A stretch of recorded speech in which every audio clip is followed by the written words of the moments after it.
மொத்தம் 17 பேர் அக்யூஸ்டில் யுவராஜுக்கு வந்து தலைமறைவாக இருக்கும்போது உதவுனதா அமுதரசு அப்படின்னு சொல்லிட்டு ஒரு அக்யூஸ்டுக்கு மட்டும் இப்போ வழக்கு தனியாக நடந்துகிட்ருக்கு. அந்த வழக்கு வந்து நாமக்கல் ஸ்பெஷல் கோர்ட்டில் இப்போது வந்து ட்ரையலுக்கு வந்திருக்கு.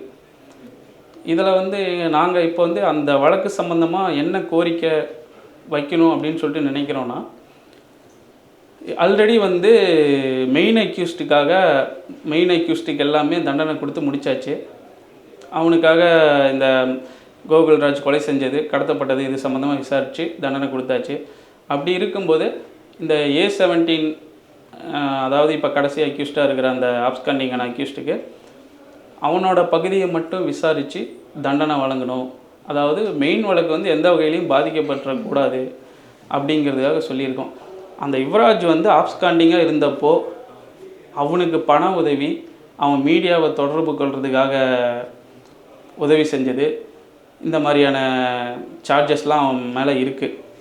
இவன் கூட சம்மந்தப்பட்ட பிரபு கிரிதர் வந்து சுரேஷன் அவனை ரிலீஸ் பண்ணிட்டாங்க. பிரபு கிரிதரும் வந்து இதே சார்ஜ் இது பண்ணியிருக்காங்க. அவங்களுக்குமே வந்து ஆயுள் தண்டனை கொடுத்துருக்காங்க. ஸோ இப்போ வந்து இவனுக்கு வந்து இப்போ கேஸ் வந்து ட்ரையலில் வந்தப்போ கோர்ட்டில் என்ன பண்ணியிருக்காங்கன்னா, அந்த சாட்சிகளெல்லாம் குறைச்சி இது பண்ணுற மாதிரி விக்டிம்ஸ் சைட், கம்ப்ளைண்ட் விக்டிம்ஸு, அப்புறம் டாக்டர்ஸு, இவங்க அப்புறம் மீதி எல்லாமே அதிகாரிகள், அவங்களெல்லாம் கூப்பிட்டு விசாரிக்கிற மாதிரி இப்போ வந்து லிஸ்ட்டு ப்ரிப்பேர் பண்ணியிருக்காங்க.